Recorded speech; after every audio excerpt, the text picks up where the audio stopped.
तो उससे अधिक कितना फास्ट हो सकता है।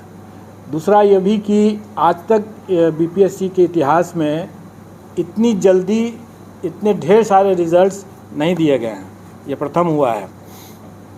दूसरी बात, जो लोग कहते रहे कि हम लोगों ने रिलैक्स कर दिया क्वालिफाइंग कट ऑफ को 75% हासिल करने के लिए इस उद्देश्य से, और इसमें गुणवत्तापूर्ण शिक्षा प्रभावित हुई, तो ऐसी कोई बात नहीं है। आप लोगों को ये सुखद आश्चर्य होगा, और ये बात तो हम लोगों को भी अनुमान था कि बिहार के अभ्यर्थी काफ़ी काबिल हैं और उन्हें इनका काफ़ी एक्सपीरियंस भी है, तजुर्बा है ऐसे प्रतियोगी परीक्षाओं को देते रहने का, और इसीलिए हम लोग कॉन्फिडेंट थे। जबकि कई लोगों ने इस बात को उठाया था कि बड़ा कठिन प्रश्न आ गया है, कैसे होगा, क्या होगा।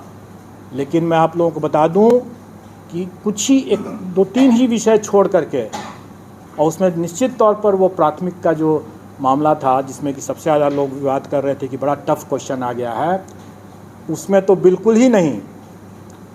किसी भी विषय में 1-2 विषय को छोड़ करके, 1-2 मामले को छोड़ करके, किसी भी मामले में हमें अपने क्वालिफाइंग कट ऑफ को रिलैक्स करने की ज़रूरत नहीं पड़ी। सभी अभ्यर्थी अच्छी गुणवत्ता के हैं और जो सफल हुए हैं वो निश्चित तौर पर अच्छे लोग हैं। इस परीक्षा में हम लोगों ने बड़े पैमाने पर टेक्नोलॉजी का उपयोग किया। कुछ की बानगी तो आप लोगों ने यहाँ के आयोग के हमारे कमांड कंट्रोल रूम को भी देख करके आप लोगों ने समझ लिया होगा। कुछ की बानगी जो मुन्ना भाई पकड़े गए उन्हें भी अब समझ में आ गया होगा।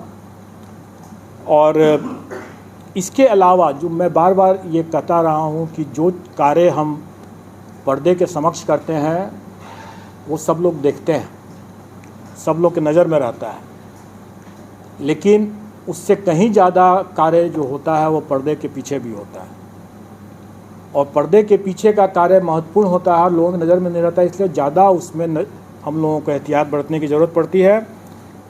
आज जो हम इतने परीक्षा फल को बनाए हैं और आज जो हम जिला आवंटन कर पाए हैं इतने कम समय में, इसका श्रेय जाता है हम लोगों के टेक्नोलॉजी को यूज़ करने का। हम लोगों ने सारा चीज़ सॉफ्टवेयर से किया, रिज़ल्ट भी बनाया सॉफ्टवेयर से, और डिस्ट्रिक्ट एलोकेशन भी सॉफ्टवेयर से हम लोगों ने किया है।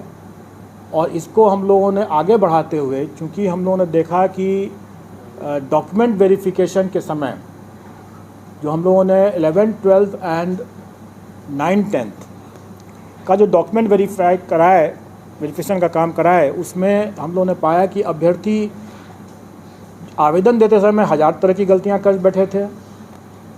उसके बाद जब वो वहाँ पर डॉक्यूमेंट वेरिफिकेशन के लिए आए तो उसमें भी कई गलतियां हुए, क्योंकि कई लोगों का तो पूर्ण वेरिफिकेशन हो गया, लेकिन कुछ लोगों का पार्शियल हुआ। बड़े पैमाने में अभ्यर्थियों अनुपस्थित रहे जानबूझ करके, क्योंकि जब हम लोगों ने उनके डॉक्यूमेंट्स को जो उन्होंने आवेदन में जो दिया था उनको हम लोगों ने जब वेरीफाई किया तो हम लोगों ने पाया कि वैसे लोग जानबूझ करके अनुपस्थित रहे, क्योंकि उसके पहले 500 लोग ऐसे थे जिनका डॉक्यूमेंट वेरिफिकेशन में बिल्कुल ही अप्रमाणित पाया गया, और जिनका अप्रमाणित पाया गया उसके डॉक्यूमेंट्स की जब हम लोगों ने यहाँ से भी हम लोगों ने जब जांच किया तो हम लोगों ने पाया कि वाकई में वो सही तरीके से ही बाहर किए गए हैं।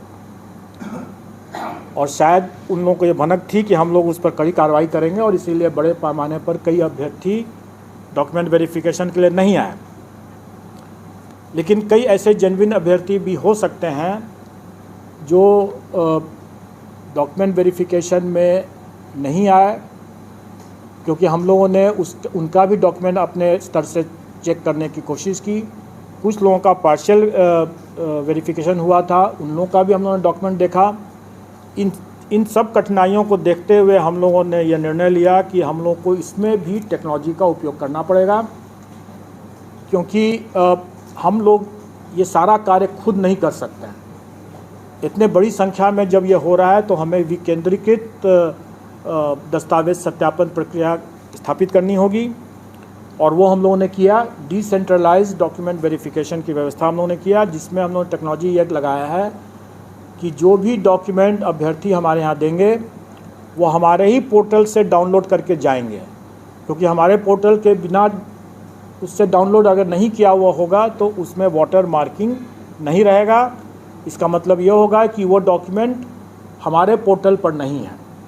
तो जो चीज़ हमारे पोर्टल पर नहीं है उसका हम कोई संज्ञान नहीं ले सकते हैं, और इसीलिए हम लोगों ने जो डिसेंट्रलाइज्ड डॉक्यूमेंट वेरिफिकेशन की बात किया उसमें भी हम लोगों ने हिदायत दे दी है कि जो डॉक्यूमेंट आयोग के पोर्टल पर है ही नहीं उसका कोई संज्ञान नहीं लिया जा सकता है।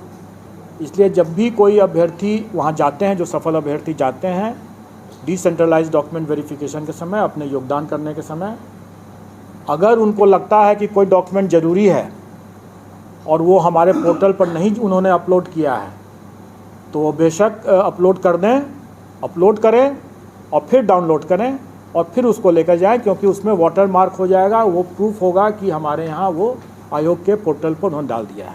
क्योंकि यही बाद में 10 साल 20 साल जब भी खोजा जाएगा तो यही डॉक्यूमेंट रहेगा, और ये बहुत आवश्यक है।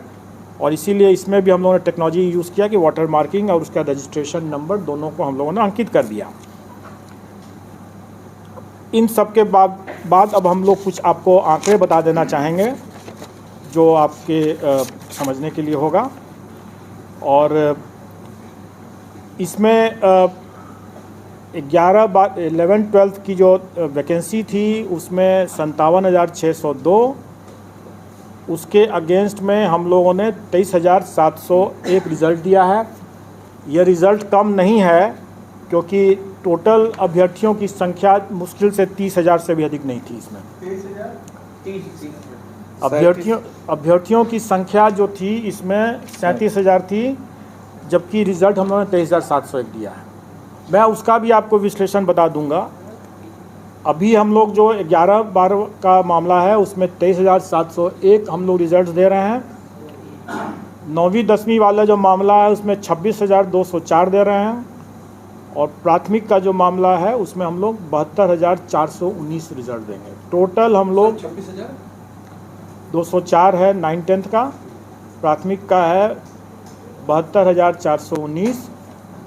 टोटल हम लोग दे रहे हैं 1,22,324। और मैं आपको बता दूं कि जो अब आप लोगों को मिल जाएगा, मैं थोड़ी दूसरी बात बता देता हूं, मैं उसके बारे में बता रहा हूं। आप प्रश्न पूछेंगे मैं ज़रूर जवाब दे दूंगा। अभी मैं कुछ फैक्ट्स आपको बता रहा हूं। 1,22,324 अभ्यर्थी हम लोग के सक्सेसफुल हुए हैं। 1,22,324 टोटल हैं। और अगर